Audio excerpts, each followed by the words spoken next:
Good afternoon, everyone. My name is Benjamin Hertz. Welcome to this second webinar of our European Schoolnet Academy thematic seminar on the topic of exploring how teachers learn. Yesterday, I hope many of you were there yesterday. Yesterday, we had a keynote presentation from Kay Livingston, who's with us again today, about what research tells us about how teachers learn. And today is about exploring how we move from research to practice. And we'll explore some examples of practice that reflect some of the research findings that were outlined yesterday. Now, if you weren't there yesterday, let me quickly remind you about the context for this seminar. It's organized by the European Schoolnet Academy, which is an initiative of European Schoolnet, and European Schoolnet is a network of ministries of education in Europe. And the European Schoolnet Academy itself is a platform for teacher professional development, primarily offering MOOCs for teachers. It was launched back in 2014 and has since engaged almost 200,000 teachers across Europe in its courses, teacher professional development courses. And about 5 years ago, we also launched this idea of the thematic seminars because we really wanted to make sure that we strengthen the evidence base of what we do in our teacher professional development activities on the Academy. And we wanted to also offer some guidance and support to European Schoolnet's members, the Ministries of Education, as well as engage with you, the community of teacher educators and trainers, by discussing some topics that are relevant for us that we need to know about in our day-to-day. And in the past, we've looked at topics like the role of AI in teacher professional development, blended learning in teacher professional development, peer assessment in teacher professional development. These are all quite sort of concrete things that we were facing, or questions we were facing in our work on the European Schoolnet Academy, and where we wanted to understand a bit better what the research tells us about these. This year, we're looking at a much broader topic, a broader theme: how do teachers learn? Really looking at some of the fundamentals that underline some of the work that we do as teacher educators and trainers. And for each of the thematic seminars that we've run in the past, we've also always published a report that goes alongside it. And we will also be publishing a report on the topic of exploring how teachers learn shortly after the conclusion of the seminar today. Yes, so before we jump into the discussion, today we'll be focused on a panel discussion with four teacher educators and trainers and researchers. But before I do that, let me just quickly introduce myself and my co-host, Effie Saltido. Effie is a pedagogical operational manager at European Schoolnet, and she's doing a lot of work on the European Schoolnet Academy and the pedagogical quality control of the courses. And I'm Benjamin Hertz, and I'm a senior pedagogical manager at European Schoolnet, working there for over 10 years now. I was there when we launched the European Schoolnet Academy back in 2014. So I've been working in this area for quite a few years, and excited to be here again with a very interesting and fascinating topic on how teachers learn. Also, some quick housekeeping. Yes, if sometimes you might encounter some technical issues, you might not hear us, slides might not be moving. If that's the case, the quickest solution is usually to leave the meeting and then come back in. Our experience shows that usually solves the issues. Not always, of course. And we do want to hear from you in this webinar. There will be some specific opportunities where we'll also ask you a question. There will be a Q&A part of this webinar. And then you have the chat, of course. At the moment, you do not have permission to unmute yourself or use your mic. So for now, primarily, we encourage you to interact in the chat. But when we come to the Q&A part of the webinar, you can raise your hand, and then we will give you the permission to unmute yourself and to share your video as well. Yes, finally, please be aware that this webinar is being recorded for future reference, and by participating, you consent to being part of this recording. Now, a very quick contextualization of where we are after the webinar yesterday. As I said, we had a keynote presentation from Kay Livingston about research on how teachers learn. It was a very rich presentation, a lot of food for thought there for teacher educators like myself, and I think many of you, most of you here, are in the same position. And well, there are many takeaways from this, and Kay will have an opportunity to quickly summarize some key points in a moment. But I think one thing that stuck with me is this really idea of teachers as individual learners, and that we as teacher educators need to remind ourselves how important this is, and this should really be at the forefront of the design process. That we need to consider the emotions that teachers bring into our trainings, the beliefs, the assumptions, and importantly the context. And it's actually not very surprising because we know that this is very important in the context of working with students in classrooms.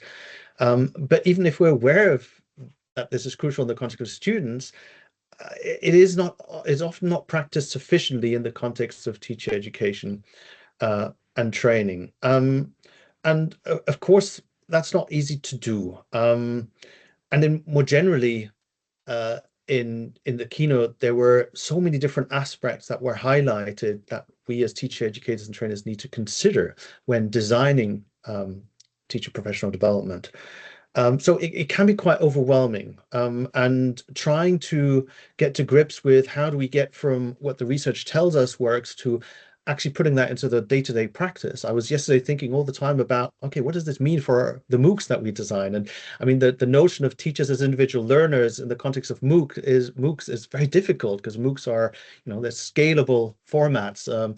Very difficult to accommodate the individuality of each learner there. But there are things that we can do, and it's very important to keep that in mind as we progress. So the idea is that in today's session, we really think about putting that research into practice, and we discuss a bit about what it means at a quite practical level, and we hear from researchers and teacher education training practitioners who have implemented teacher professional development programs or designs which correspond with some of the findings that were shared yesterday, or with other research findings. And yeah, I think that's a very important and valuable discussion to have, and I very much look forward to the exchanges with the colleagues here. So let me introduce the four panelists today.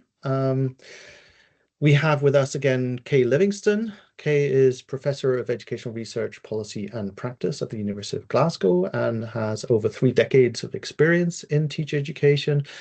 And well, she still advises today policymakers, teachers, teacher educators, and many other stakeholders at local, national, and international level. She also guides us in many of the European SchoolNet projects, and I know she also still does a lot of work for the European Commission. So, Kay, excellent to have you with us here today again. Thank you. And thanks also for the rich presentation that you shared with us yesterday. We also have with us here Jo Tonder. Jo is a professor at the Institute of Teacher Education at the Free University in Brussels, where Jo focuses his research on instructional design, professional development, and educational innovation. And Jo has also supported us at European SchoolNet in the past on different projects and initiatives. So thank you for being here, Jo. Look forward to the exchange. Then we have with us here also Maria Chiara Pittinati. Maria is a research director at Indira, which is a member of European SchoolNet, and Indira is the National Institute for Documentation, Innovation and Educational Research based in Florence. And Maria leads many different national projects that focus on supporting the induction of teachers and CPD, the continuous professional development of teachers across Italy. So Maria, great to have you here. Look forward to the exchange. And finally, we have with us also Kairat Tamitz. Kairat is Professor of Technology Enhanced Learning at Tallinn University, where her research focuses on teacher professional learning in technology enhanced learning environments.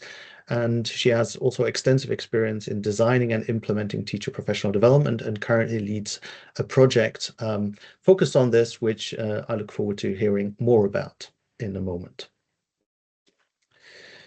So with that, I want to stop my presentation to make sure we can all see the panelists.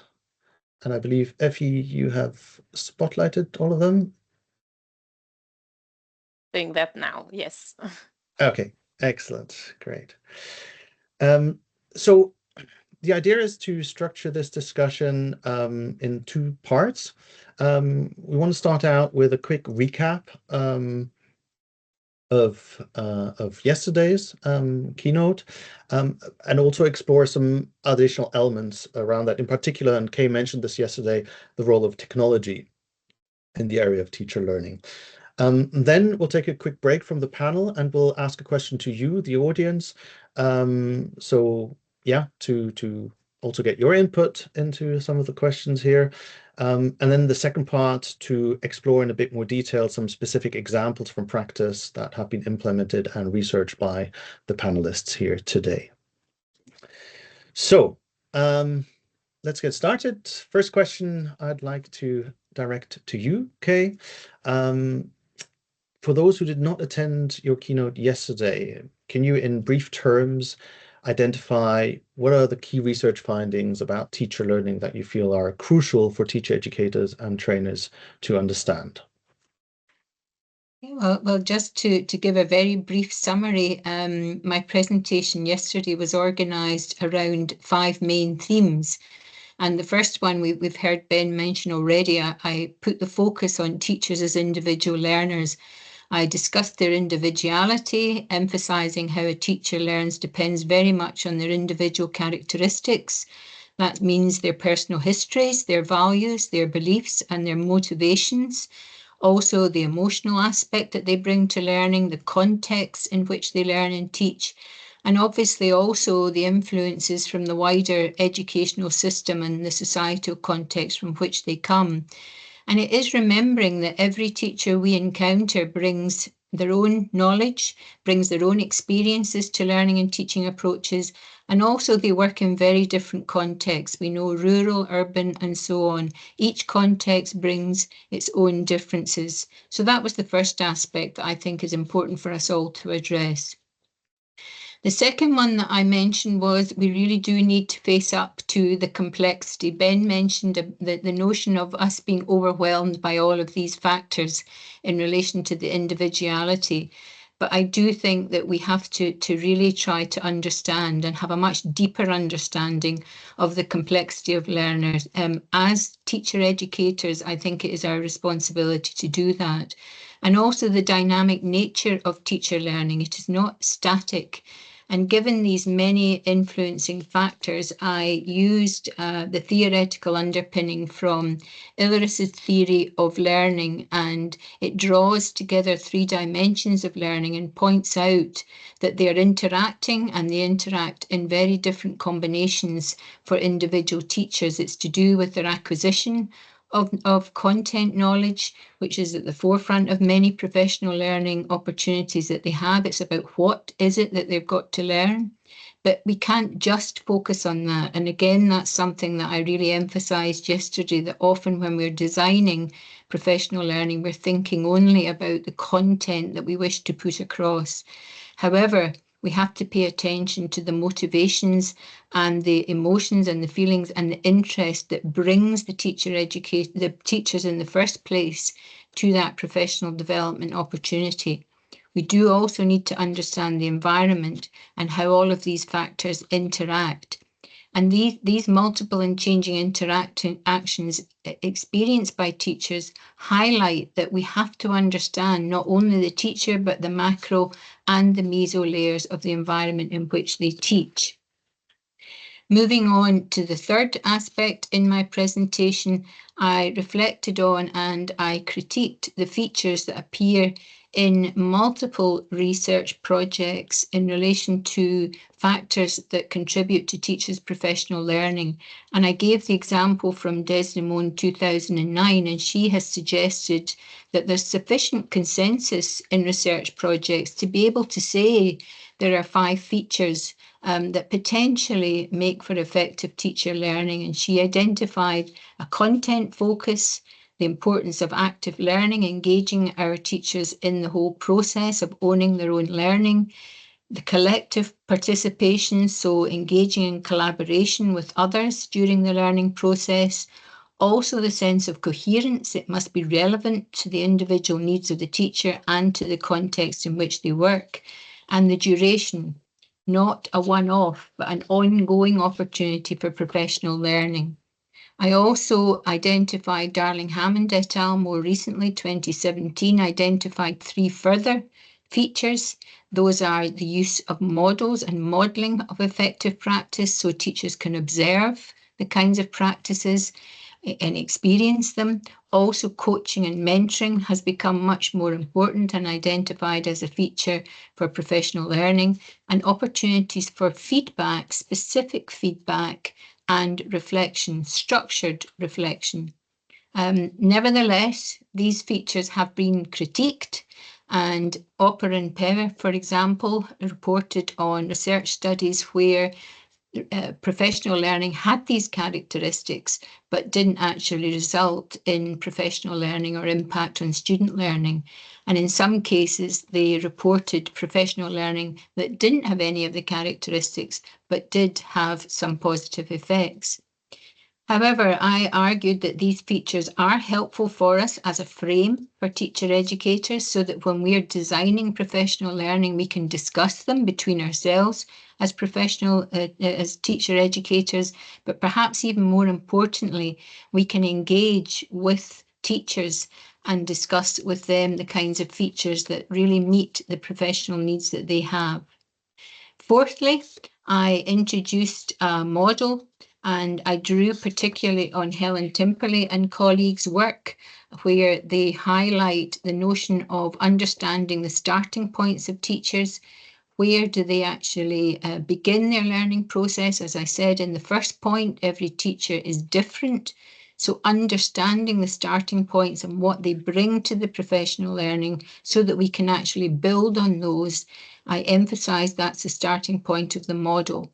And then it's not only understanding the first step in professional learning, but how do we make it meaningful by connecting it to what happens when they go back to their classrooms and into their school. And it needs that support during that process of trying to implement new learning. And that support should support and challenge. It should offer opportunities for reflection in school as an individual teacher and collaboratively. It is also about a culture that enables that sense of being able to understand and reflect with others, to be participating with others, and that it's recursive. It's not something that is static. It's not, again, a one-off opportunity for reflection in schools. It's that sense of building a culture that enables that recursive and ongoing opportunity for participative, the kind of active inquiring teacher practitioner that we see in many of the research studies nowadays. I then concluded with a challenge to teacher educators, if you like. I posed a question at the end, asking those that were there, the participants, saying, well, how do you take account of teachers' individual learning needs when you're designing, planning and implementing professional development opportunities? And how can we work better in collaboration and understand that the identities of teacher educators and who actually counts as a teacher educator needs to be taken into consideration, so that we can work in collaboration, so that those that are in schools supporting teachers can also be seen as teacher educators, but they need support. We need support to make a shift in our thinking, as do teachers, to take responsibility for engaging in their own professional learning and understanding that they don't wait for it to be delivered to them and done to them, but they should be actively involved in their own learning and engaging in identifying and sharing their starting points and their learning needs with those round about them. And that should be a summary, I think, Ben, of my presentation. Excellent. Many thanks, Kay, for that very nice and concise overview of everything that was covered. And as we heard and as we already noted, extremely rich and many different factors, elements to consider there. One of the factors that we didn't consider so much yesterday, even though it did come in via some comments from the participants, was the role of technology. And I know, it's something that you've investigated, the role of technology in teaching and learning and what this can mean for teacher education and training. Is there anything that you would add to what Kay has reported there, in particular in regards to the role of technology in teacher learning? Yeah, first of all, thank you for inviting me. And actually, most of my research is about how we train our teachers, pre-service teachers for technology integration. And we actually just developed or updated a model how to do it based on qualitative evidence. And when I was listening to my colleague Livingstone, I have to be honest, it's not so different. How you do that for technology integration. There are some specific factors, of course, that are related to the technology. But what is interesting actually in this updated synthesis of qualitative evidence that you see more and more the use of technology to train our pre-service teachers or our teachers. And you mentioned it before, Benjamin, the use of AI, blended learning, all these things. And actually what we're doing here, we are online with people from all over the world, from Finland, from Malaysia, from Albania. That's thanks to technology, no? So the fact that you can learn as a teacher anywhere, but also whenever you want, because I think this is recorded and you can listen or look at us whenever you want, actually at your own pace, and zoom in some things. You can actually create your own path. These are all principles for online and blended learning that we as teachers can also, use when we learn as professionals. And so I also I'm a teacher trainer. I also teach my pre-service teachers to use technology to professionalize themselves, to make use of social media, to follow e-magazines, to actually also have a look at what European Schoolnet is doing and things like this. And actually, your question triggered one of my studies I did some time ago, and one of my favorite studies because I looked at expert teachers and how they became expert in the field of technology then again. But what was interesting is that they professionalized themselves not by going to workshops, not by following classes, but they did it themselves. They did it via technology, via social media, via other experts, and that I found really interesting. But what I also discovered that other stakeholders, other teacher trainers who are not expert in ICT, they cannot only always use technology to do that. They have other needs and they still need face-to-face contact. And that's a very interesting, that's in line what you said, Professor Livingstone, is that, there is no one size fits all. And also related to your question, Benjamin, also related to technology use. I see that, for instance, my student teachers who have low attitudes towards technology, they have different needs than those who are already more expert. These who are more expert, they collaborate, they work online, while the other ones, they want to see me as a role model and they want feedback from me. So I think the same principles are also there when you ask me about the use of technology. And one of the things we're doing now, and then I will finish, is to find the strength of working online or with technology, and what is really important to do face to face, and what is even more important, to connect them. How can we integrate the best of the online space and the best of the face to face space to come to a nice blend, actually? And I think that can be something quite interesting to do, and that's what we're doing at this very moment. Excellent indeed. And it's something we're also always trying to tackle at the European Schoolnet Academy. Yeah, if I may, a follow-up question here. I'm just curious on your view on this, and anybody else feel free to come in here, is do you think with AI coming into the picture that how teachers will learn about pedagogical practices, about classroom management or classroom situations, will AI change this in any way? Is there any indication that we have that the dynamics could change? It's already happening, eh? When I look at my students, are they using AI to develop their lesson plans, to have AI as a critical friend? But again, I think here we as teacher trainers should learn them how to be critical, and where the human is still important to be critical, for instance, because yesterday I still had a student here who just copy pasted what ChatGPT was saying. And yeah, that's a big problem at the same time. So again, I think we have to look at how the machine and the person can work hand in hand to learn better. But it's happening already. Indeed, yeah. Excellent. Thank you, Yo. Okay, I'd like to come to Maria, but Maria, we don't see you at the moment, unfortunately. I don't know if there's an issue with the camera. Yeah, actually, my camera is on. Okay, can you maybe try switching it off and on again? Because at least I don't see you. I can see Maria, Ben. Oh, okay, so Yes, then it might just here I be am. Okay. my Yes. issue. Yes. Okay, maybe it's just an issue at my end. Then anyway, Maria, good to have you here. Sorry about that. Thank you. Yeah, Maria, I'd like to understand a bit better the work that you do, because at Indira you engage not just in research activities, but you also have a lot of projects which revolve around teacher education and training. And I believe part of your role is there in coordinating research that examines the impacts of these projects. So I'm just wondering, how do you ensure that the teacher educators or trainers that you're working with take forward the findings from your research? What support do teacher education and training practitioners need to translate the findings from research into practice? So kind of picking up on what we said earlier in regards to everything that Kay presented, extremely important and valuable, but can also be very overwhelming and difficult to turn into practice for the practitioner. Is that something you have experience with? And yeah, what are your insights in that area? Yes, thank you, Benjamin, for your question. And as you said, at Indire, we work at the intersection of research and large-scale national training programs. And we often act in response to policy needs, for instance, that's set by the Ministry of Education.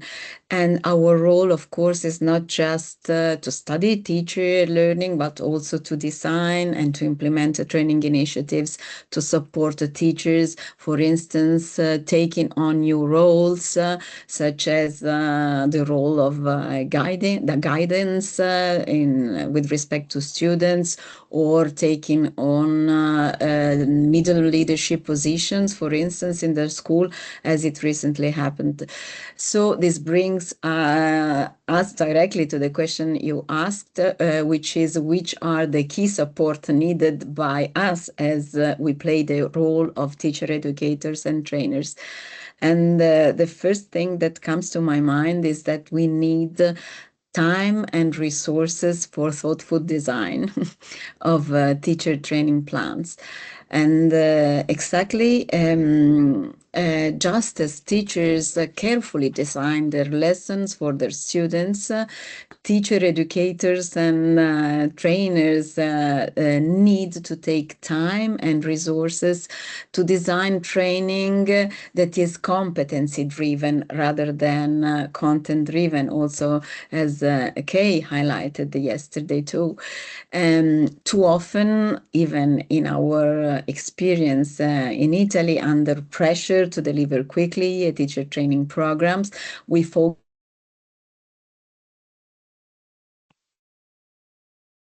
Is it just on my end? But I've lost Maria. Yep, I've Yeah, lost we her lost too, her. Ben. Okay. Maria, we can't hear you, unfortunately, anymore.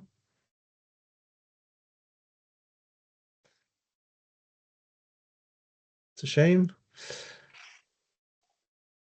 Okay, Maria, if you hear us, maybe you can disconnect and come back into the meeting. Yes, yes, now I am. I'm now I can hear you sorry. again. No worries, no problem. Sorry, I experienced the technical issues. Actually, I was prepared with my mobile phone because today also happened that we had a shut off of the of the energy. So Oh, no. here I am Wow. again. So I was saying that we need to take the time to design carefully on a competency driven rather than on a content driven approach.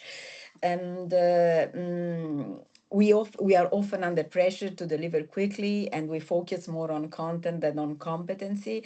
And I think that the first thing we should think about is a clear definition of the competency to be developed in our teacher training program. And we have to pay attention to two dimensions in my experience. One is the definition of the highly specific skills that we need to address with the program. For instance, if we are to deliver a teacher training plan to use to accompany the use of AI in the daily classes, or to facilitate the introduction of new teaching methods, flipped classroom, debate, or whatever. And this competence can be even a narrow, a focused competence or a set of competencies. But the other dimension is the relation of this competency-based outcome with a broader definition of the professional competencies. This allows both us as a teacher educator as well as teachers that are involved in our teacher training plans to situate the specific skills within a larger framework of teacher professionalism. So having clarity on both dimensions allows to be specific and give to teacher a clear sense of what they are expected to learn after the training experience, after the involvement in our plans, and also to understand with the relation to a broader competency framework. There we invite them to understand why this training matters within their professional growth, seen as a continuum. So I think that the first key support need is to use teacher competency framework as guiding tools that we can use as the teacher educators. A just quick and final consideration is that while pedagogical and didactical competencies are certainly crucial areas in teacher professional development, of course, they are not the only one. We have also competency areas which relate to cultural dimension, to disciplinary dimension, to institutional and organizational dimension, but also on an area of competence which relate to professional development, meaning focusing on continuous growth, on reflective practice, as Kay highlighted also yesterday. So effective teacher training can enhance not only, of course, pedagogical skills, but also aim these broader dimensions. And as long as the teacher training plans are specific and clear and measurable, even measurable meant to be also from a self-assessment perspective, I think that teacher would be better guided into understanding and experiencing a meaningful teacher training experience. Excellent. Many thanks, Maria. So I think that's two points I think which really came out for me here. I love and I wrote it down as a quote, need time and resources for thoughtful design. I think that resonates very strongly with me and probably with many of the participants here. But the other part which I found really interesting is the need for competence frameworks, or the use of competence frameworks to, in a way, bridge that gap between research and practice, and that can be a really important instrument to help teacher educators in doing that. Excellent. I'd like now to take a short break from this panel and actually direct that question also to you, the audience here at the webinar, and we'd like to hear from you. What type of support do you need to make better use of research findings for designing your teacher education and training activities? Do you agree that it's with what Maria Chiara said, for example, that competency frameworks can be really helpful, or is it other forms of accessibility of research findings, more direct collaboration with researchers, more time, more resources, is it time for professional development, for your own professional development, or is it more time for the design phase? What comes to mind? What type of support do you need to make better use of research findings for designing your teacher education and training activities? Take a moment to think about it, and then put your responses either in the chat or raise your hand. As mentioned, we can give you also the floor.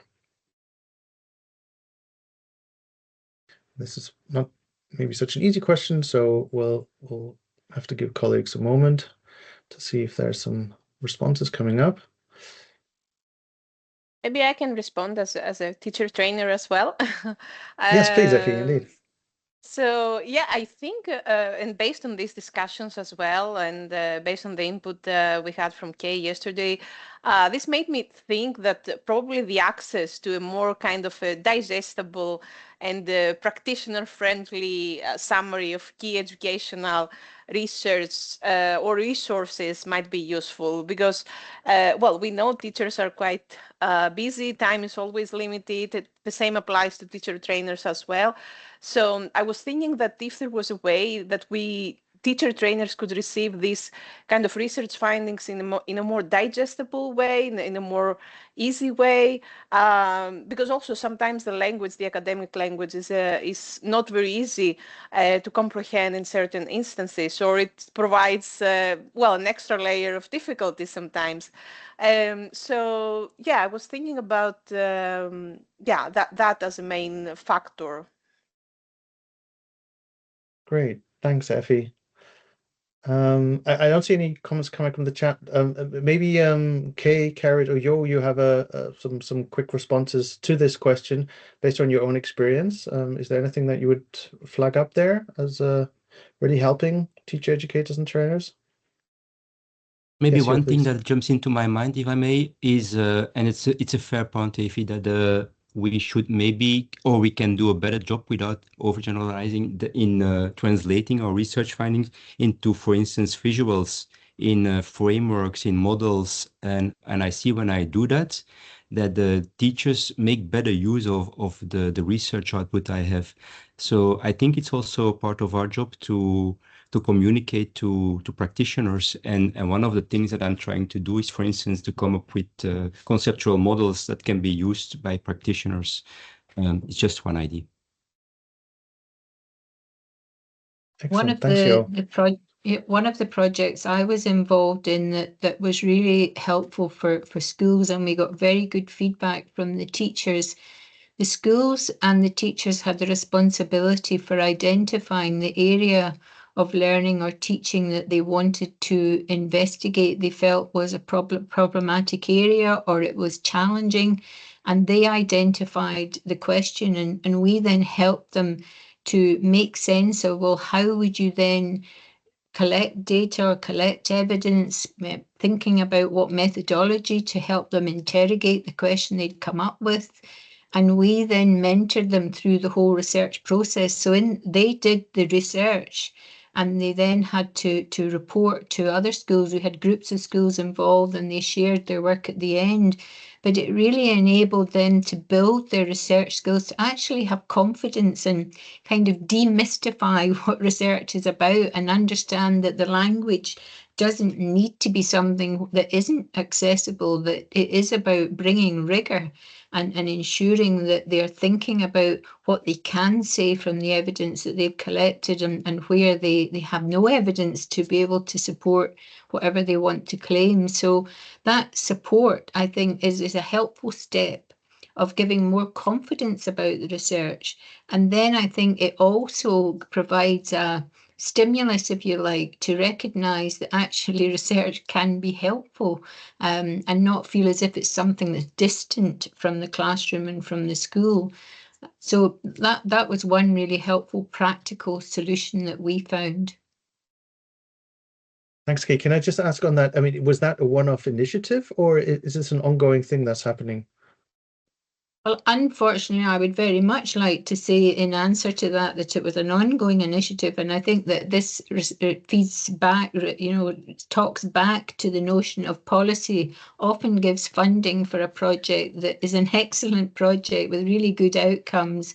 And then when the project comes to an end, that's the end of the possibility. So it was ongoing to a certain extent, and it happened over more than 1 year. But unfortunately, once there was a change of government, then it changed and they decided to do something different. But it was a very interesting and worthwhile project, and one that I would definitely recommend to try to overcome some of the barriers to teachers engaging in research and engaging with research. But I think for me, the point was they were actually conducting the research themselves, and it gave them so much more confidence that they could engage in it. And hopefully that school did, and the schools, plural, that were involved in the project did continue it to some extent. Yeah, indeed, sounds like an excellent initiative. Kurt, I saw you unmuted yourself. Is there anything that you wanted to add here as well? No, not at the No. moment. Just okay, no problem. carefully I see there's listening. Okay, great. I see there's a comment from Cynthia. First point would be a stable community of practice accompanying professional evidence-based thinking throughout. Okay, indeed. Second, a model considering actual practice in classroom, thus having a good timing with regard to school activities, so to experiment. Indira model for divari decompetency was a great one. Okay, excellent. Thank you for those two very important relevant points. There's another comment coming in now from Adriana. I believe that a user-friendly framework based on research-based 21st century teacher competencies would be helpful. Also, the framework should be better aligned with 21st century competencies we'd like to see developed in students. Yes, I mean, I think that raises an important point that there are so many frameworks out there that sometimes can be a bit difficult for teachers and also us as teacher educators and trainers to work with it. I mean, at European SchoolNet, we like to go for the ones coming from the European Commission usually, but yeah. Okay. I think I would then move on to the next part. And just to say, again, I'm not sure if it's just at my end, but I can't see Maria Chiara. I mean, she's completely gone from my screen now. Before it, okay, you are there. She's here, yeah, Okay, but I that's cannot really weird. spotlight her, Ben. If you want to try to give her the spotlight, I cannot spotlight her for a weird reason, but I Okay. see her as well. Okay. But we Sorry can for see that. I don't know. Now she's vanished Yeah, entirely from sorry. my screen. Before I just had a black screen. Anyway, good that you're here, Maria. Okay, so let's jump into looking at some more concrete examples here of things that you have done in your work. And I'd like to start out here with coming to you, Kairit. Now, I mentioned that you're coordinating a project, the Effective Project, where you are actually developing a teacher PT program. And I think it focuses on teachers' pedagogical digital competencies. And if I understand right, the way you went in designing this program, you really carefully considered specific research findings about teacher learning. So can you give us a brief idea of what this program looks like and the reasons for designing the way it is? Yes, thank you. And thank you for the invitation also from my side. Yeah, Effective Project, it's not about program development, but we want to understand basically that what are the conditions, under what conditions pedagogical digital competence of a teacher, that is seen also in our vision more like a dynamic process, how it develops. And based on the work that Kay was also mentioning before, what are the characteristics of, let's say, effective teacher training, we proposed that there are like 4 ways how to design it, which are all effective. So first of all, we are calling it knowledge instruction, then situated learning, then collaborative design, and then mentoring. And we are assuming that taking now in-service teacher training or pre-service teacher training and adding their elements of good knowledge instruction, we are somehow shaping now the development of PDC. But now introducing here also elements of situated learning, we might achieve a little bit more. So basically, this is what we are doing. We don't design programs as such, but we are working with the teacher trainers who are then doing different type of trainings, and then we have let's say a little bit like quasi-experimental research design, and and we are investigating those effects. So the first thing that was informing us was indeed this research already then how teacher is learning in terms of how to design those what kind of guidelines we should give our teacher trainers. So those 4 methods, it was just a starting point. I mean, when we started with the project, we realized, oh, this knowledge instruction can be realized quite different ways. Some of us can understand that we are just taking the knowledge and pouring it to the classroom and hope that now teachers learned. While the others, they have very deep understanding on how you actually construct the new knowledge and built on the work of different theoretical frameworks and so on. So that's why we made also in our project umbrella review, we went through different meta-analysis to understand what are these key practices under now each of these knowledge instruction, collaborative design. What should now happen so that we can say that it is a good knowledge instruction? And we defined, for instance, under knowledge instruction, so that there would be this solid theoretical foundation, but there should be also worked examples. There should be also creation of something already. Our focus on this PDC is strongly on self-regulated learning, which means that the knowledge that we are integrated is quite complex. The pedagogical knowledge on self-regulated learning, content knowledge on mathematics, and now the technological knowledge. And then we are integrating it into this knowledge instruction. So that was the first lesson that we got from extensive research on how to design the training. Now, when we have been running for the project 1 year, we have had pilot results, then I can tell you that that was only one side of the coin, and Kay was already talking about the things that matter beside of this very effective training design, because those teachers, either pre-service teachers or in-service teachers, they are all with very individual backgrounds, very individual interests.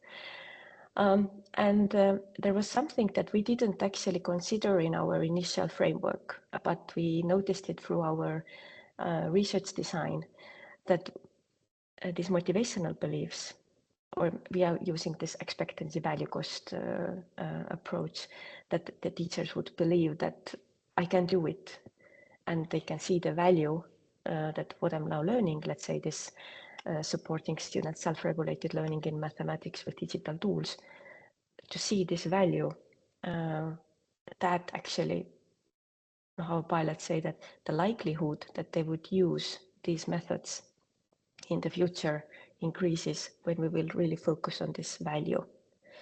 And that's the trick, how to do that, how to make the teachers now to understand this value. And that's all basically working with their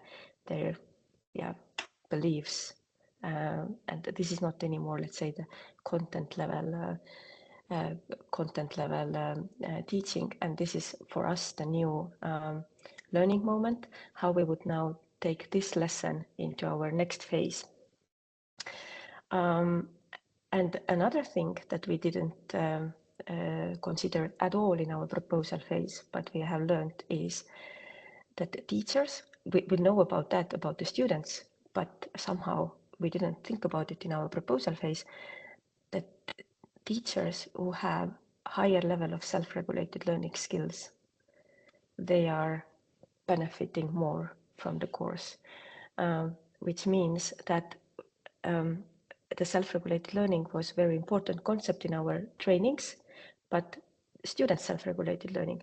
And now it informs us that actually we need to model basically how I'm supporting student self-regulated learning, but we need to model it inside of our own trainings so that they could experience it themselves as a learners. They can see what does it mean to develop it in my own students. And then we are expecting to see similar trends in our research results, that while we are working with their SRL skills, they are also benefiting from those different methods that I was describing you before. So yeah, in our case, it's like this using research results in our design, there is, let's say, several layers how we have been doing it. Many thanks, Carrot. I mean, I think that sounds very fascinating, and as you said, it reflects a lot of the elements that have been brought up by Kay yesterday. What's the next step now? You said taking some of those lessons forward. Are you redesigning the program now, and then running it again, or what's the what's the next step? So we had a pilot phase, and pilot was planned to be more like piloting of the training modules, piloting of the content, piloting of the research instruments, and so on. So this is all like for us initial insight. Now we are going into real intervention phase, which means that we have those different variations. So in Tallinn, we will take one group of teachers who are getting the same content as a knowledge instruction, and the others will get now situated learning element addition to that, and third group who will also have mentoring, and then we will see. But the learning experience have already has been that it is quite likely not the training method that will explain how those teachers are learning, but we should dig a little bit deeper with those different moderators and context. We even understood actually from the pilots also something that we didn't think about in the preparation phase, that there is one variable which could be named like trainer variable, because if the trainer is like a teacher trainer, I mean, is someone, I'm sorry, like me, who doesn't know much about any concrete subject. I'm just very good at some learning sciences and technology and so on. But I can never talk about so passionately as someone who is teaching mathematics teachers and talk about how actually technology changes mathematical learning process and influences mathematical thinking, and how you can use the triangle area task this way to support SRL and cognitive engagement and so on. So I think that there might be some also some the trainer level of variables as well, which we will not take into account. But this is something that we have been just reflecting. But anyway, answer to you is that no, the real evaluation only now starts. But the things that we learned from the pilot is that we need to a little bit focus more on the teacher's SRL skills, more on motivational beliefs, task value, and a little bit broader our, let's say, these factors that actually influence teacher learning beside the training itself. Yeah. Okay, excellent. Many thanks for sharing that, Kairit. Sounds very fascinating, and yeah, I'm sure you will still have some more interesting findings coming out of the work there. We might come back to you a bit later on that, but for now, let me jump to you, Jo. I know you've been studying and working with so-called teacher design teams. Can you explain a bit what these are and why you think they're particularly effective to facilitate teacher learning? Yeah, when I was listening to all the conditions just mentioned by Carrot, but also by Kay, I mean, I think we agree on most on the conditions that are necessary for effective teacher learning. The question is how to do it. And I found the work in teacher design teams quite promising. And I just found the visual, so you can, and I promise to do a better job in making visuals for professionals. So can I share the slide? Yes, absolutely. No problem. I think you know how to do it, right? Yeah. Yeah, here you go. So on the left, you have I think, the principles underlying teacher design teams, and I think they're very much in line what you mentioned in your talk yesterday, Kay, that, I mean, your practice should be your starting point. This authentic learning. So what are your needs as a teacher, which is also already a difficult thing because it's not always easy for teachers to articulate the right question, but at least to help them with that. And the next thing is to improve that practice. And at the end, of course, student learning. So it should always be in our head that we want to improve student learning. What I like about this particular approach is the design activity. We're actually designing. So we're not just learning as teachers, we're also designing. So at the end, we have like a prototype or a product that we design. And we do that in teams, so teacher design teams. So we collaborate and we share knowledge. And to be honest, I want to say this is between us, but it's recorded, so it's not between us. I think the collaboration part is often what teachers get out of this work. And it's not always the outcomes in terms of, let's say, student learning, but they learn from each other. And to have the attitude to learn from each other is so important. I live in Flanders, the Dutch-speaking part of Belgium, and I can say that we can do a better job also there to learn from each other. I know in other countries, and I think in UK, for instance, teachers share more materials. They work more together than we do. So the collaboration part is often something new for us here when we implement the idea of teacher design teams. And of course, and that's what Kerry just mentioned, so important the trainer you have, so to facilitate that. And it can be like a facilitator, but it can also be like an expert in the field. Like you mentioned, someone, a math teacher sometimes is maybe more important than someone who facilitates the process, or a combination is needed. So what you do then, and that's on the right, is you follow kind of a design circle. What you see here is like kind of the idea of the ADDIE model, where you first analyze what is indeed the problem, what is the question we have, how we design for that, and then you really develop something, you implement it, you test it out, you evaluate, and you do it together with your colleagues in your design teams. And I think it's a really nice quote there also, that by collaborating among educators, you try to actually improve student learning. And it's a bit like, I think, lesson plan study that I did, but here you design in teams actually. Does it make sense? Is it like Yeah. yeah. Can you maybe explain a bit more the exact dynamics? So you went into schools and then you set up these groups of teachers and you facilitated the work of them, or what were the exact dynamics? Maybe you can clarify that a bit more. A very concrete example is we in our teacher training institution, we facilitate the work of teacher design teams. We also include our student teachers in that work, so they also involved as experts, like in, for instance, STEM education, we have like STEM teacher design teams. And so we have our STEM student teachers who are also helping the teachers in the schools.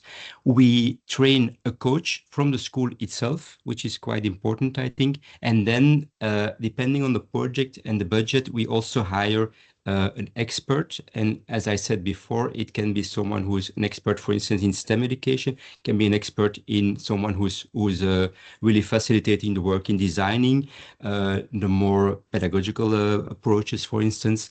And that's important to know, it's not a single shot workshop. This is a project that is going over a school year. So we meet at least 5 times. And maybe I have to refer back to your first question, what is the role of technology? More and more, we do that in a blended way. So we think critically about why do we need to meet face to face.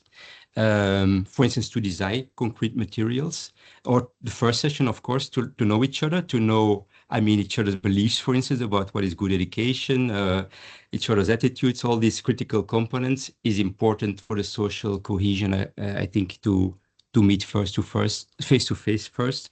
But then in between, you can work online and you can prepare things for the next face-to-face meeting. So there is often a blend in the way we do that. But this is a process going on over an entire school year. And at the end, they develop, for instance, some, let's say, ICT-rich lessons, some TPEC lessons like heritage, or some STEM materials that they try in their own practice. So that's the idea. Is that a bit more concrete, Benjamin? Yeah, absolutely. No, I think that gives us a very good idea of what this looks like. The only thing I'm wondering about is, so you've sort of trained a coach in the schools, you've worked with them over a year. What happens then? others? Do the schools feel empowered to then continue doing this? The teachers in the schools continue doing this without your intervention? Is this something that the teachers in the schools continue doing? Is there some evidence of that, or is it encouraged somehow? Yes and no. Of course, and I think we mentioned it before, the complexity of like effective teacher learning. And to do that, it's not easy. There are a lot of conditions, actually. I know I cannot give a PowerPoint presentation. It's not PowerPoint, actually, it's slide.com. What we did is a Delphi study about the conditions, how to do that.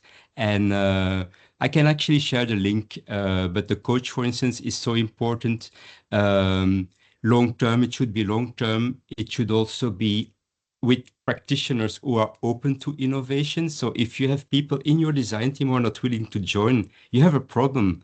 So what we often do is to first start working with those teachers who are actually enthusiastic, and then we see, oh, what are they doing? Like, we also want to join. So and that's how I come to your question. Often the year afterwards, some other teachers want to join the design teams, because one of the problems is how to scale this up. This is quite time consuming. It has a lot of resources also, but we try to scale it up then in the entire school or with more teachers. And of course, trust is an important thing. So the composition of the design teams is super important. And the fact that you need to give them feedback, to have also the right question, the right design task is super important. To come back to your question also, and I will stop sharing, is what I see often in school when we step out, when there is, for instance, no money anymore, or when we don't collaborate with the school, and when I go back to the school, is they don't necessarily move on, all of them with teacher design teams, but I see that they actually still collaborate, that they are more open to each other's work, and that they exchange, not in a systematic way we did with them, but maybe in small projects, maybe they learn from each other, maybe they share some materials in a less structured way. But to be honest, some schools, they move on with the idea of teacher design teams. So it really depends on, for instance, a school leader who provide time to do that. So in some schools, I have to do it on a Wednesday afternoon when teachers are actually free. And some school leaders say, no, we need actually time dedicated for the teacher design teams within their actually school time. You see, so these parameters, these factors are really important. And do you think that this could also work outside of the specific school context, like from teachers across different schools? I mean, there's this comment in the chat here from Monica about online learning communities, and I think Ariana also refers to these professional learning communities. Could this idea of teacher design teams also work in such a context? So what we do is we exchange the ideas over the teacher design team. So we bring these ideas together so that they can exchange. So there is a kickoff, but there is often also a final event where they can share what they've made. There's often also a website to share their materials and experiences. But a new thing we did is we also involve school leaders now, because we cannot involve them in design teams often because it's sometimes too delicate to have the school leader in a design team, which is an interesting thing. But we need them actually. So what we now do is to do design teams for school leaders, and that's over schools, so that they know better what it is, a teacher design teams, they experience it themselves, and they work together with other with school groups, for instance. I'm not sure if that's an answer to your question. Yeah, I mean, I think that's a very interesting example of putting it at the level of the school leaders themselves. I think it's still, the scalability aspect is still a tricky one. But yeah, really fascinating example. Just a final question for you before we move to Maria again. If some of the colleagues here on this webinar would like to get started with implementing teacher design teams, what would be your advice? What would be a good starting point to get started with this? To read maybe the Delphi study about the conditions you need, and there's actually a figure below my presentation, so I can share it with you. So to have a look at the conditions that we found in the Delphi study, and that's, for instance, to have like the time dedicated to do it, to have a good coach to do that. So a few of the conditions I mentioned before. So I will share the the Delphi study in the chat, so then you can Please. start. Yeah. Excellent. Many thanks, Yo. Welcome. And yeah, thanks for adding some comments here in the chat. If you have any questions also for the specific examples, really don't hesitate to put them in the chat, and we can pick them up a bit later as well. Now back to you, Maria. I unfortunately don't see you at all anymore. Here I don't know am. if my team Here says I something. am. Yes, I can hear you. That's important. I don't know what my team has with you, but anyway. So yeah, I know you've done some really interesting work around digital portfolios, and you kind of highlighted this as a good example when we approached you for a practical example from teacher training that builds on what we know about teacher learning. Can you tell us a bit why you think digital portfolios is such a good and powerful example that is based on some of the research findings? Yes, of course, and I hope that the power supply will assist me at this round. I choose this example of the digital portfolio because in Italy we have been using digital portfolio at a scale with induction phase teachers since 2015. So it makes this year more than 300,000 teachers having used digital portfolio during their training and probation year, which is mandatory, of course, in our country as in many others. The portfolio we designed is not, of course, just a tool, is a structured way to support teacher learning through reflection, which is, of course, a key principle backed by educational research, as we have heard also yesterday and today.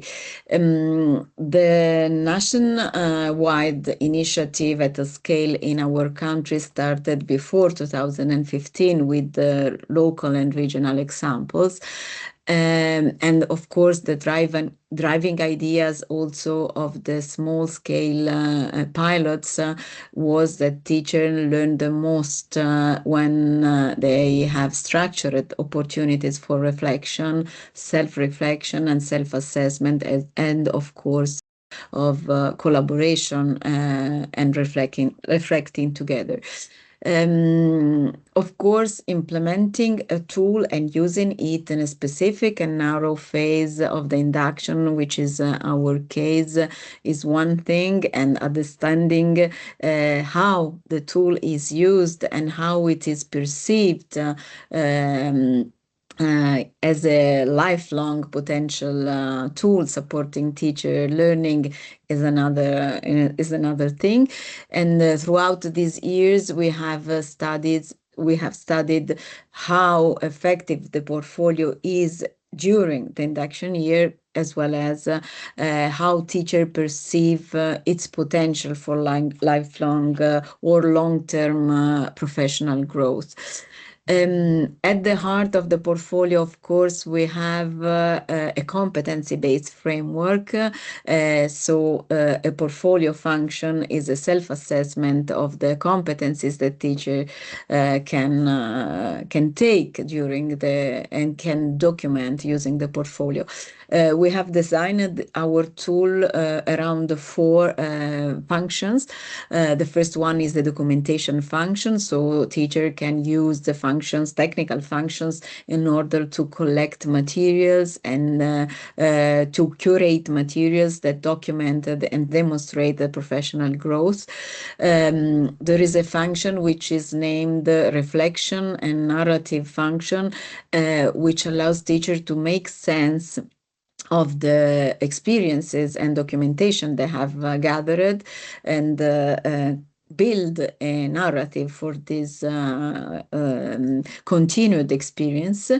A projection function which allows teachers to self-assess themselves against the competency framework, professional standards, and the publication phase, in which the content of the portfolio or a subset of the content of the portfolio can be showcased, published, or shared with colleagues, with the head teachers, with the specific and targeted community, with a general public. So this approach of using the portfolio can allow to connect the single training learning experience that teachers have to a wider professional growth, and also support in bridging formal training or informal learning experience with real classroom practices. Of course, one challenge that emerged in our studies in the induction phase is that we recognize that while teachers recognize the portfolio as a useful tool during the induction, make sense of the overall training and probation year, they may struggle or be less confident in deciding to use it beyond the induction phase. This can be because maybe to them it's unclear the purpose of using or proposing a portfolio beyond their probation year, or because they declare that they feel as compiling and using a portfolio to be an extra bureaucratic burden rather than something which is really meaningful. And of course, the portfolio shows its usefulness in transitional moments. For instance, when a teacher comes back from a parental leave, or when a teacher is about to take on a new role, middle leadership role, for instance. And in these moments, structured reflection is often deprioritized with respect to undertaking new tasks and the role. So if the question is to come back to your question, how can we as teacher educators and trainers make an effective use of the portfolio? Because we aim to build and to use portfolio in an effective and sustainable way, and we need to ensure that they are not just well designed but also well integrated into the teacher learning experience.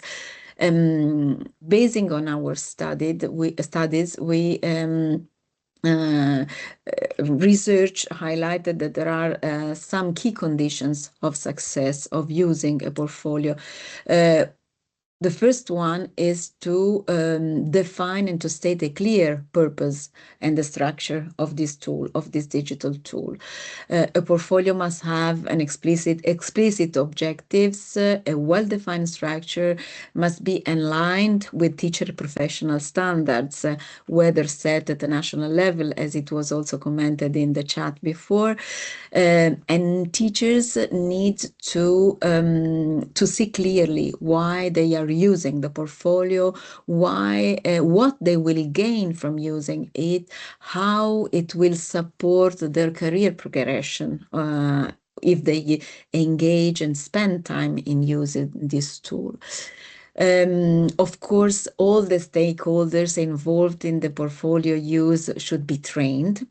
Teachers should be trained in how to use it effectively, how to reflect critically on the documentation they input in the portfolio, how they can curate the artifacts that they showcase in their tool.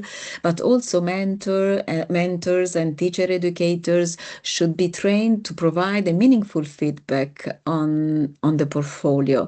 So making the portfolio a dynamic and dialogical tool rather than only an autonomous and individual bureaucratic task.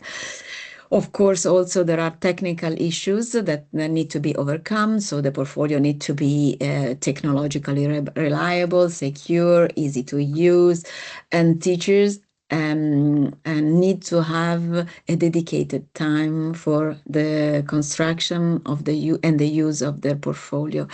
Of course, the portfolio experience should be encouraged in collaborative and reflective practice together with the colleagues, of course, in professional learning communities, as it was mentioned before. So as it really supports a structured and collaborative reflection. Eventually, of course, a culture of acceptance and of providing value, of using a digital portfolio, which is a time-consuming activity, of course, should be built. In Italy, with this induction experience since 2015, we have a large amount of teachers that have made experience of this tool, at least for one short period of their training. So from a cultural perspective, the experience is already somehow accompanied in our country. So we are confident that we could try, also from a research perspective, which is a commitment of my institute, to use a portfolio to support teachers at different career stages and to demonstrate that they can use it from initial teacher education to induction throughout CPT, and they can value it as a tool for documenting their progress, to align with institutional goals, but also to plan for a personalized and professional growth together with their colleagues and their school community. Many thanks, Maria. For me, if I think about the European School Net Academy, the element of what you said in regards to the potential of it connecting the single learning experiences to the wider professional growth, that's, I think, the most powerful element here of the portfolio, because we provide lots of MOOCs, but they're all they're not connected, and they're not connected to all the other growth that the teachers and the professional learning that the teachers engage in, and the portfolio could really give that umbrella in a way for the teachers to think through all the different steps of the learning that they engage in. But if I understand right, I mean, I think you've outlined a lot of important criteria in regards to making sure that it can work using a digital portfolio, but this is much something more at institutional level in a way needs to be implemented. It's probably very difficult for the individual teacher, educator, or trainer who's just offering one or two courses to do that. Would that be a correct interpretation? Yes, I agree with you. It certainly is something which needs to be accompanied and also valued at an institutional level. Yeah. And as you mentioned before, I see it really as something that can allow teachers and us also as teacher educators and teachers ourselves to connect the dots of our lifelong learning journey. So really a systemic tool. Yeah, great. Many thanks, Maria. We're running a little bit out of time, so I do want to move on and give the floor back to Kay, who hopefully can help us a bit with rounding things off. We've listened to these I think 3 very interesting and powerful examples. How, from your perspective, do they relate to the key findings? I mean, the colleagues have pointed to some of the findings already, but maybe from your perspective, what are the important connections there to what you've shared at the beginning and also yesterday? Yes, and thank you to the colleagues. These were very interesting examples that each one of you provided, and it's actually fascinating for me to listen and to actually hear many of the factors that I was going through yesterday and summarizing today. You're bringing them into your design and what you were saying. In the first instance with Kara's example, the 4 ways that you talk about in terms of thinking about the instruction. And so often that is the starting point for professional development, and unfortunately is often the end point of designing professional development, because, as I said, if it's something in mathematics or environment or even technology, then it somehow becomes some knowledge to provide. Of course, it might be not using necessarily a transmission model, but finding a way to facilitate subject content and the development of knowledge within it. So it was really excellent to hear that you had then brought in situated learning, the collaborative design, and then the mentoring experience, because it shows there is the necessity to think all the way through the process of learning. And that's where that model I was sharing with you in terms of the starting point for learning often is knowledge, where we have to develop the teacher's knowledge or skills in certain areas. But my emphasis was it cannot be the end point. In order for it to be meaningful and to actually have an impact in school, it needs that situated link. It needs to have that collaboration with others in school. It needs the school culture to be able to support that. And it needs mentoring. And mentoring is about a relational aspect, and the relationship between the mentor and the mentee is really important. And again, fascinating to hear Karen refer to, well, we perhaps didn't in the first instance pay enough attention to the motivational aspect and the engagement of the teachers. It's very interesting when we look at research projects. On the one hand, you see researchers who argue that behaviour change must come first, and then after behaviour change, then comes a belief that something will work and they'll use it in the classroom. Whereas other researchers will argue, first of all, you need a change in beliefs about something, such as using technology, and then comes the behaviour change. And it goes back to us understanding individuals, because for some, they will need to be motivated to understand why the use of technology in learning and teaching is helpful. And already we hear teachers say, where is the research to help us to understand, does it make a difference? So all of these aspects were really interesting to hear and to link to the kind of features that I was describing. I think also that the mentoring approach is so important because it is about identifying the learning need. In some cases, the learning need will be subject matter content, but in other cases, it will be, well, how to collaborate, how to reflect. So it's different sorts of mentoring, and often the expertise of the mentor, and you talked about educator variability, and that is the point, that the starting point is about identifying the learning need. And if the learning need is in mathematical competence, in being able to understand how to vary the content in order to suit individual students' needs in the classroom, then the mentor needs that kind of expertise.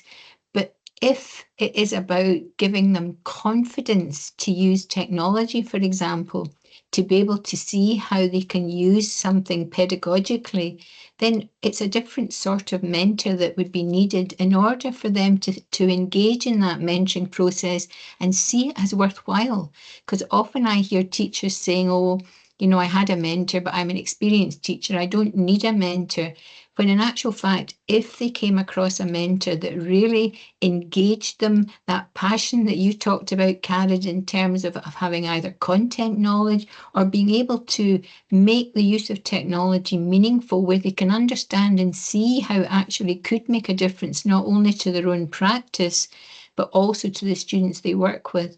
So that educator variability is really important, and it is about mentoring on the one hand, it is about giving them training, but it's also about linking the mentor to the learning need and being able to identify the learning need. Jo, I think you also talked about the importance of mentoring and being able to continue somehow the learning in the after you had moved away from supporting the design teams. And again, I think that's a really interesting thing for us to think about, because it was so similar to the example that I offered in terms of supporting researchers, supporting teachers in school to develop their own research models. And one thing that I've come across in research I've been doing recently is that in order to continue the learning, the teacher has to believe that they have the agency to do that. Because often it's when we go into schools, time is made available, resources made available because we are there. It's seen as a project and activity. But we need to change that from feeling like a project and activity to actually linking it to, this is about your development, your growth. It's not about the project, it's not about the activity, but it's about giving them the agency. And perhaps it is an element that we miss in our professional learning design, where we perhaps focus in on the design. We don't focus necessarily on how do we give the teacher the feeling of they've got the agency to continue, they've got the confidence to continue, they've got the self-efficacy in themselves that they can continue it on. It's heartening to hear that the collaboration continues, but perhaps there's more we need to do in the professional learning design to make sure we don't forget that element of agency and supporting teachers around agency. There is more research now about teacher agency and how we can go about supporting them. And I think that's one feature that we haven't given enough attention to. Joe, you also mentioned school leaders, and I have to say that the culture in school to enable that ongoing professional learning is fundamental. And again, many of the conditions, and it'll be interesting to look at your Delphi study, but conditions can either hinder or support. And I know, Ben, that this will concern you, that we just make it even more complex. But the same conditions can actually, on the one hand, support some teachers and they can hinder others. And to give you an example, the conditions in school could be for collaboration, and that may be appropriate for many teachers on many occasions, but actually sometimes the teacher does need just the time and space for self-reflection or self-development, where they perhaps want to understand more about inclusion and they do need to go off and do something on their own. And so the conditions are a bit like the list of features, where we have to understand these conditions, and any research that offers us a range of conditions is really helpful. But we do need to go back to the teacher and have that discussion and that dialogue with them. And again, the digital portfolio, I think it's an excellent example. And the very first thing that Maria pointed out was it's a structured way to support reflection. So the key thing about that is a feature. So that is a feature that is helpful in bringing about that teacher learning. And the digital portfolio is a tool. It's like an activity, but it's in a tool. Whereas the feature that we identify there is the structured way to support reflection, and there are different possibilities to do that, and a digital tool is one way. And again, Joe said many of these features that we are thinking about to be able to develop and enhance the use of technology and pedagogical content knowledge as well are very similar to the features that have been identified by Desdemona, Darling Hammond et al. And Timperley and others. And it's how we then make sense of them for teachers in relation to the use of technology. And one last point I would like to make, Ben, is you mentioned at the beginning about how MOOCs can really link in with individual teachers.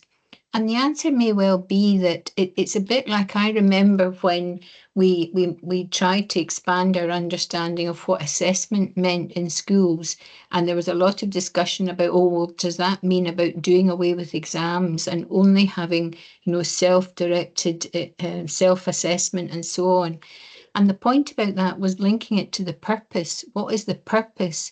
And exams have a purpose, but they have a different type of purpose from self-assessment. And I think Joe mentioned blended learning. I mentioned it yesterday.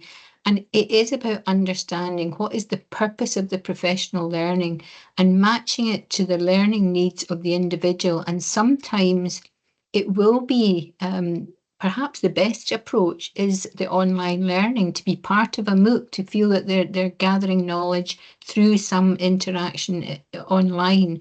But for other times, it really will need a face-to-face mentor in school to help move the learning forward. And so it is about being very clear about what's the purpose and how does it match the individual learner, teacher, and how does it actually serve the possibilities of moving the learning forwards. Many thanks, Kay. Many thanks also for picking up that point regarding the MOOCs, because I think that's very reassuring. I was listening to much of what you were saying and what the colleagues were also saying, and thinking in my head, okay, what does this mean for what we do in the academy? And I think the important thing is, as you said, that I mean the MOOCs are just one aspect of the support and the learning that is facilitated by European SchoolNet activities. And yeah. Excellent. We've run a bit out of time, but I think Kay did a really fantastic job of sort of wrapping things up nicely. So there's not really much to add from my side. And questions did come up in the chat, but have actually been answered directly by the colleagues already in the chat. So I don't know if there's anything that Jo, Maria, or Kairit you want to add to any of the questions that were mentioned in the chat. No? Okay. Then, well, I think we can close. Yes, we will send you the slides, and bear in mind, wait, actually, I do have some closing slides I quickly want to show you, and it refers to also this question from Cynthia. Second. Here we go.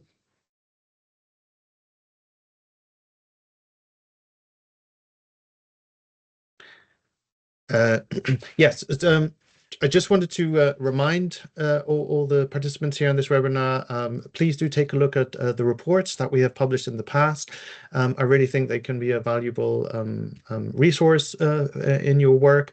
And most importantly, please keep an eye out for the publication of the report on the topic on exploring how teachers learn. It was authored by Kay.